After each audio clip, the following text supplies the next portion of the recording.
Good morning, my name is Kathleen Dewar and today I'll be presenting my change project, Reducing Falls with Hourly Rounding. What is a fall? A fall, as defined by the World Health Organization, is an event which results in a person coming to rest inadvertently on the fall, ground, or lower level.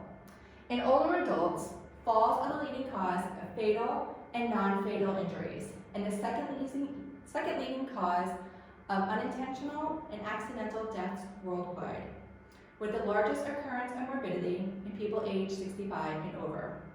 In a skilled nursing facility, at least half the residents suffer a fall annually, with 10 to 20% of those resulting in severe injury.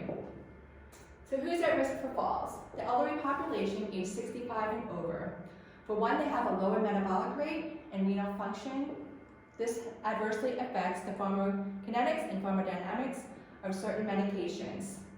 A lot of them are also on fall risk increasing drugs such as diuretics, anti-Alzheimer's, central nervous acting drugs, non-steroidal anti-inflammatories, and antiplatelet drugs. These drugs can have possible side effects such as sedation, impaired cognition, altered gait and balance, and postural disturbance, making them at risk for falls.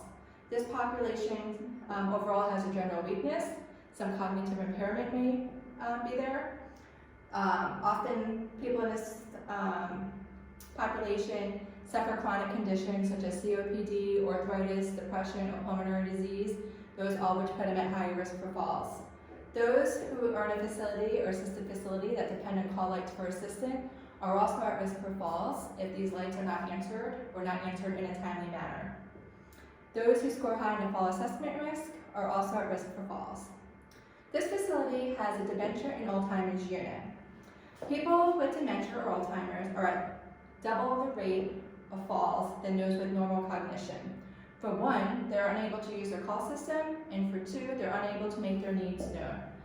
So how do falls affect the facility and the residents? While in residents, they can acquire an injury, whether it be laceration, bruising, or a fracture.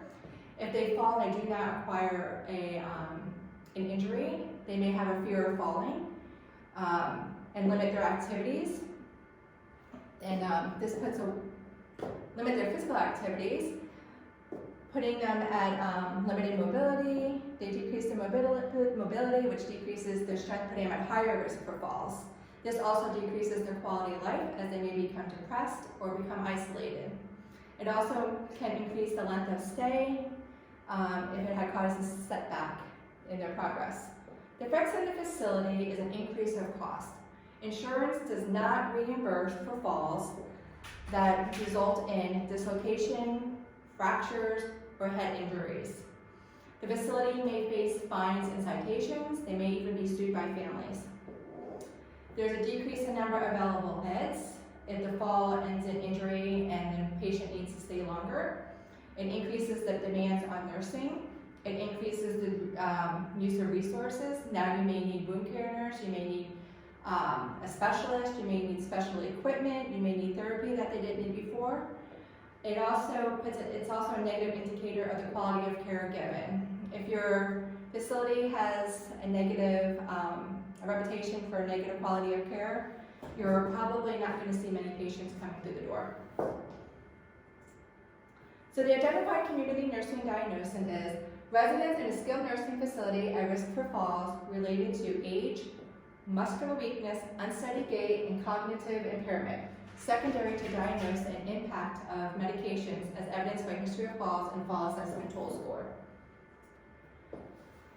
Considerations and literature review. Is there a correlation between hourly rounding and a reduction in falls? According to research, there is. What boosts the success of hourly rounding?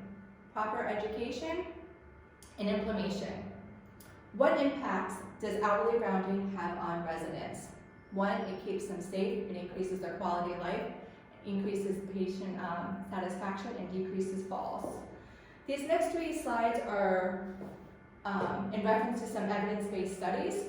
The first one examines the effective development, intervention, and evaluation of patient outcomes of rounding. In this study, they did pre and post implementations to identify influence over patient falls. They had mandatory education 2 weeks prior to implementing, and rounding was initiated every hour. The results showed that they went from 3.9 patient falls without 3.9 falls per 1,000 patient days to 1.3 falls per patient 1,000 days. And it also showed that involvement of the leadership and frontline employees is critical. They need your support, understanding. They need you to, to educate and remind. And the next study, this was a literature review, and it was to analyze, can rounding reduce patient cares in acute care? This was a quantitative and qualitative study. She took a variety of articles and analyzed them, compared them to find patterns, similarities, and differences. In this review, she found that hourly rounding reduced falls by 50% in 4 weeks. That it also not only had a reduction in falls, but also a reduction in call light use, which also decreased the interruptions of nurses,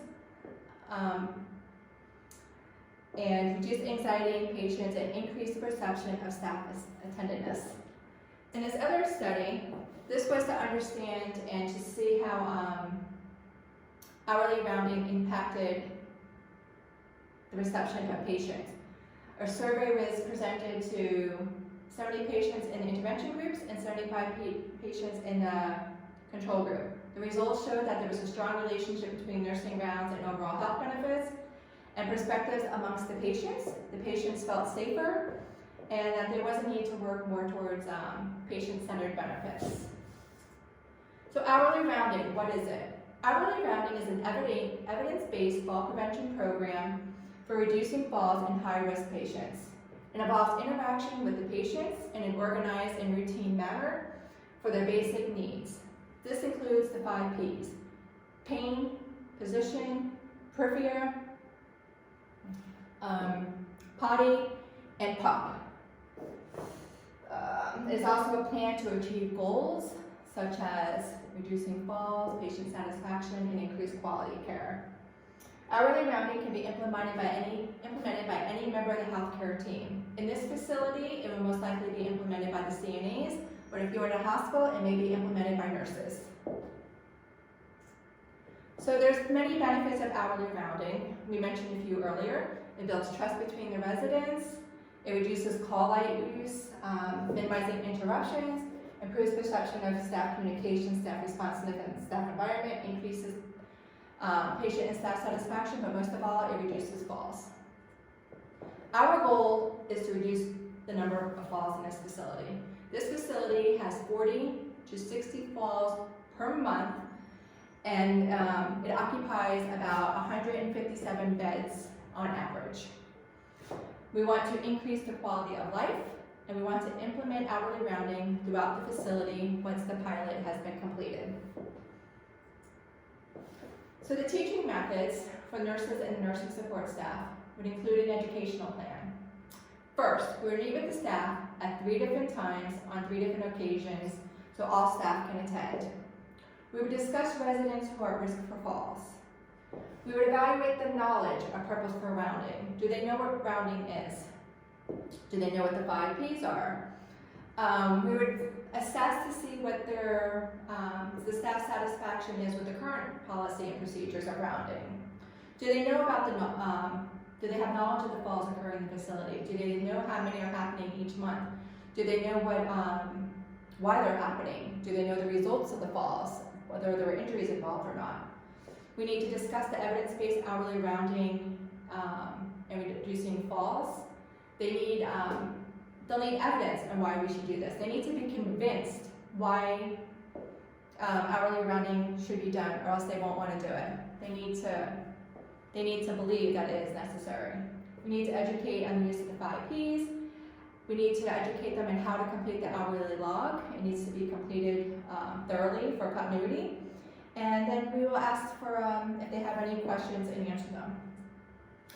So the evaluation and intervention methods planned would, 1, to evaluate. We would collect and analyze fall rates pre and post implementation of the pilot. We would start the pilot in 1 unit as determined by the quality assurance team and unit managers. After 1 week, After 1 week of initiating the pilot, we'll meet with the nursing staff for feedback and to address any questions and concerns they may have.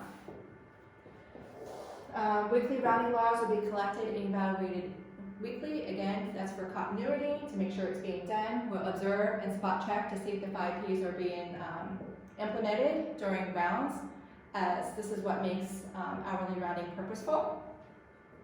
We'll perform a second survey in 3 months when the pilot ends before initiating throughout the facility. So interventions we can do is, one, we need to educate. We need to communicate with the staff to address barriers and concerns. We need to show our support and understanding. We know change is difficult. People don't like change. We need to discuss the possibility of solutions. We need to enforce hourly rounding before each shift. We need to be supportive of the feeling for the change, and we should really have a reward system. So at the end of each month, maybe the units that have completed all their hourly logs have been seen using the 5Ps and have had a reduction in falls. Maybe we give them something like a pizza party or donuts in the morning. Something to show that we are acknowledging their hard work. So tools that we use within this project include purposeful rounding questionnaire, which I have a handout on the table. The pilot study, there's also an hourly log handout on the table. We'll do spot checks, communication, reinforcement, observation, and we'll have an Excel spreadsheet to administer all the data, which would be the falls, locations, occurrence, injuries, etc. The floor is now open for any questions, and I can answer those for you. Thank you.